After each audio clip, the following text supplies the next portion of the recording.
Welcome to the Chronological One-Year Bible, February 1st.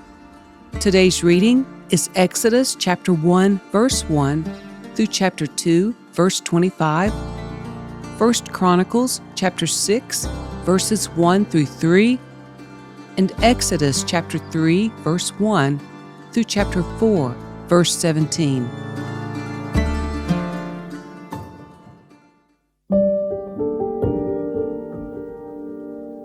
These are the names of the sons of Israel, that is, Jacob, who moved to Egypt with their father, each with his family: Reuben, Simeon, Levi, Judah, Issachar, Zebulun, Benjamin, Dan, Naphtali, Gad, and Asher.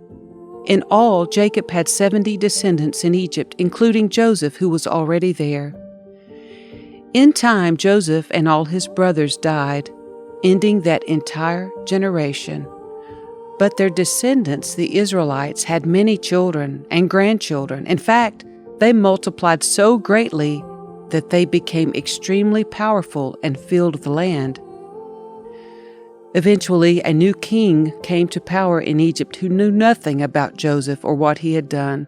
He said to his people, "Look, the people of Israel now outnumber us and are stronger than we are. We must make a plan to keep them from growing even more.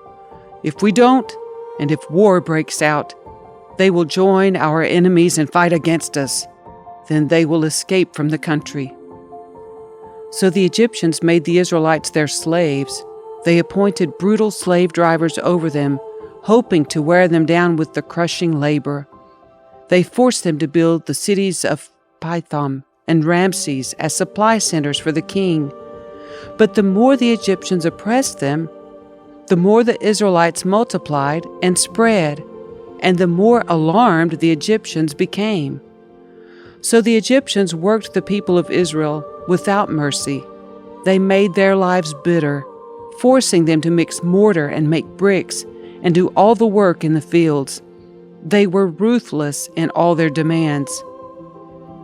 Then Pharaoh, the king of Egypt, gave this order to the Hebrew midwives, Shiphrah and Puah. "When you help the Hebrew women as they give birth, watch as they deliver.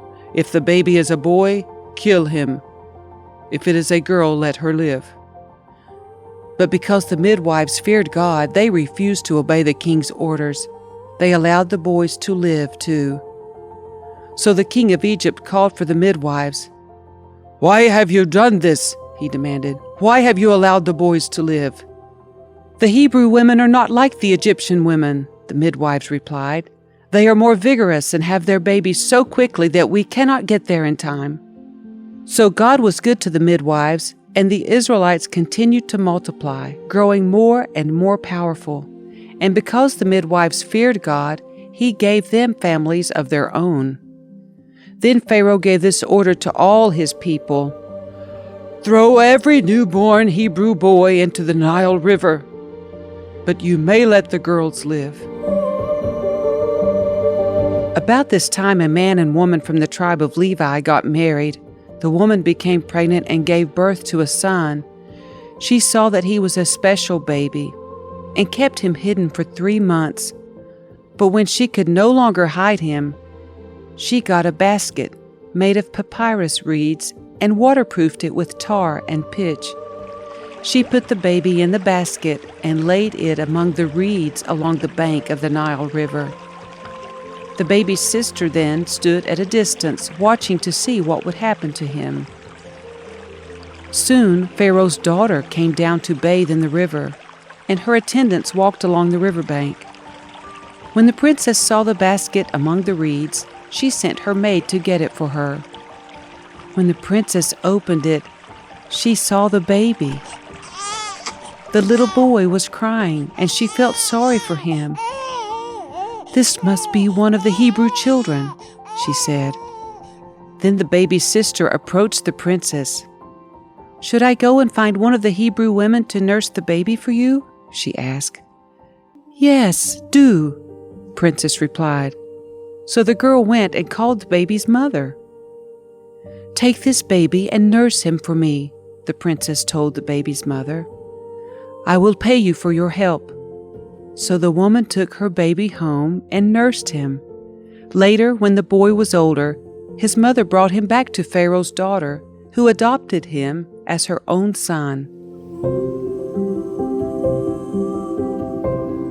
The princess named him Moses, for she explained, "I lifted him out of the water." Many years later, when Moses had grown up, he went out to visit his own people, the Hebrews, and he saw how hard they were forced to work. During his visit, he saw an Egyptian beating one of his fellow Hebrews. After looking in all directions to make sure no one was watching, Moses killed the Egyptian and hid the body in the sand. The next day, when Moses went out to visit his people again, he saw 2 Hebrew men fighting. "Why are you beating up your friend?" Moses said to the one who had started the fight. The man replied, "Who appointed you to be our prince and judge? Are you going to kill me as you killed that Egyptian yesterday?" Then Moses was afraid, thinking, "Everyone knows what I did." And sure enough, Pharaoh heard what had happened, and he tried to kill Moses. But Moses fled from Pharaoh and went to live in the land of Midian. When Moses arrived in Midian, he sat down beside a well. Now the priest of Midian had 7 daughters who came as usual to draw water and fill the water troughs for their father's flocks. But some of the other shepherds came and chased them away. So Moses jumped up and rescued the girls from the shepherds. Then he drew water for their flocks. When the girls returned to Reuel, their father, he asked, "Why are you back so soon today?" "An Egyptian rescued us from the shepherds," they answered. "And then he drew water for us and watered our flocks." "Then where is he?" their father asked. "Why did you leave him there? Invite him to come and eat with us." Moses accepted the invitation, and he settled there with them. In time, Reuel gave Moses his daughter Zipporah to be his wife. Later she gave birth to a son, and Moses named him Gershom, for he explained, "I have been a foreigner in a foreign land." Years passed, and the king of Egypt died. But the Israelites continued to groan under their burden of slavery. They cried out for help, and their cry rose up to God. God heard their groaning, and he remembered his covenant promise to Abraham, Isaac, and Jacob. He looked down on the people of Israel and knew it was time to act. The sons of Levi were Gershon, Kohath, and Merari. The descendants of Kohath included Amram, Itzar, Hebron, and Uzziel. The children of Amram were Aaron, Moses, and Miriam. The sons of Aaron were Nadab, Abihu, Eleazar, and Ithamar.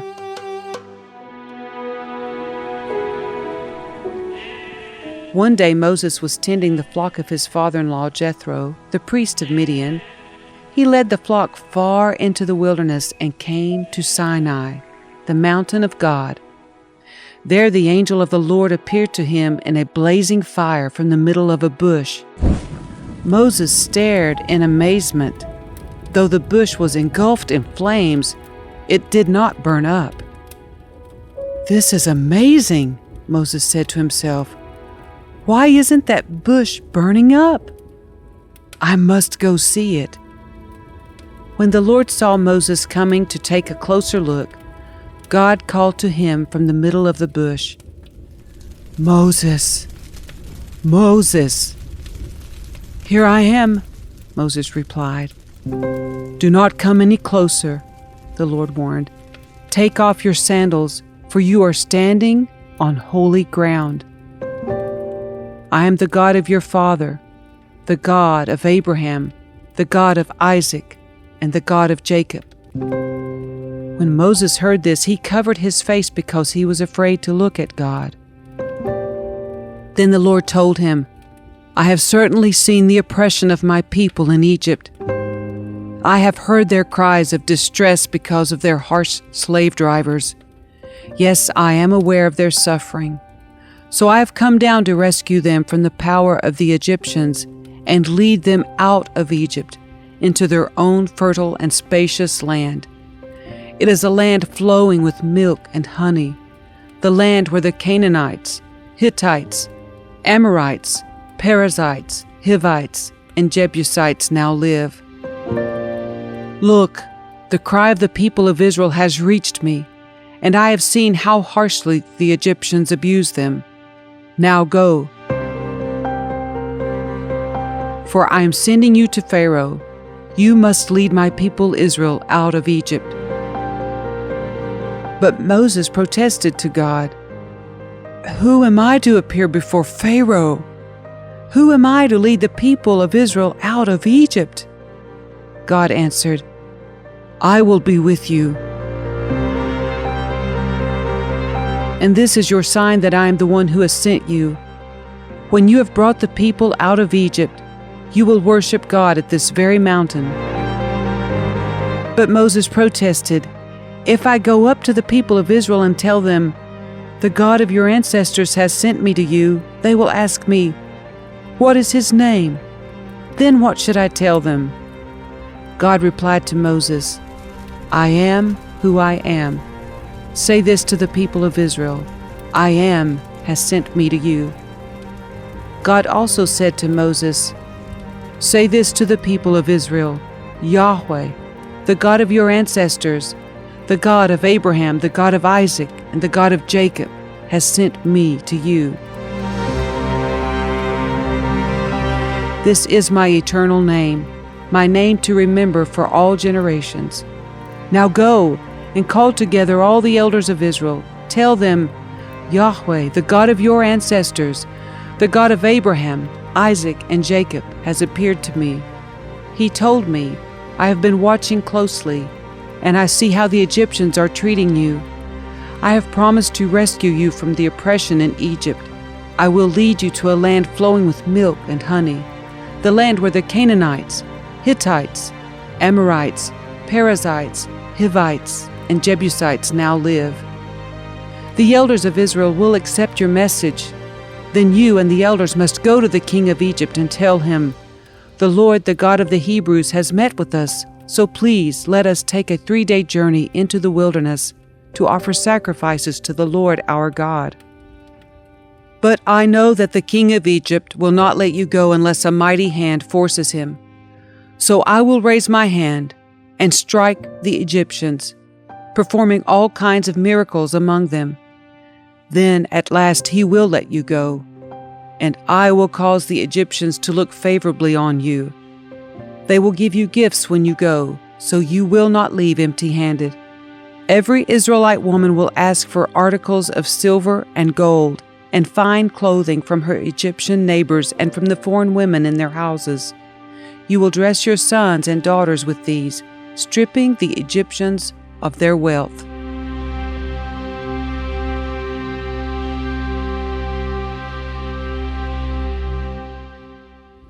But Moses protested again. "What if they won't believe me or listen to me?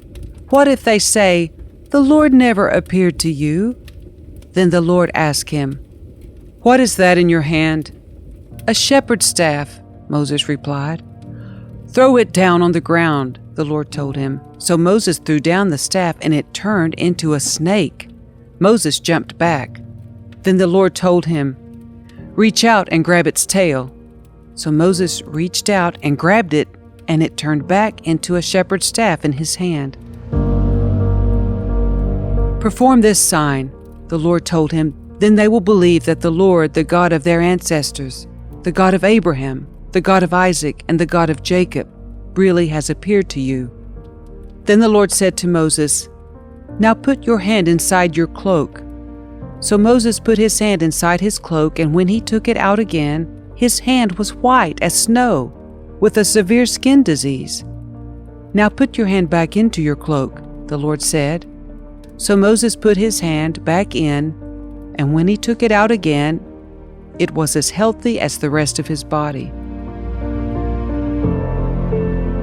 Then the Lord said to Moses, "If they do not believe you and are not convinced by the first miraculous sign, they will be convinced by the second sign. And if they don't believe you or listen to you even after these 2 signs, then take some water from the Nile River and pour it out on the dry ground. When you do, the water from the Nile will turn to blood on the ground." But Moses pleaded with the Lord, "Oh Lord, I'm not very good with words. I never have been. And I'm not now. Even though you've spoken to me, I get tongue-tied and my words get tangled."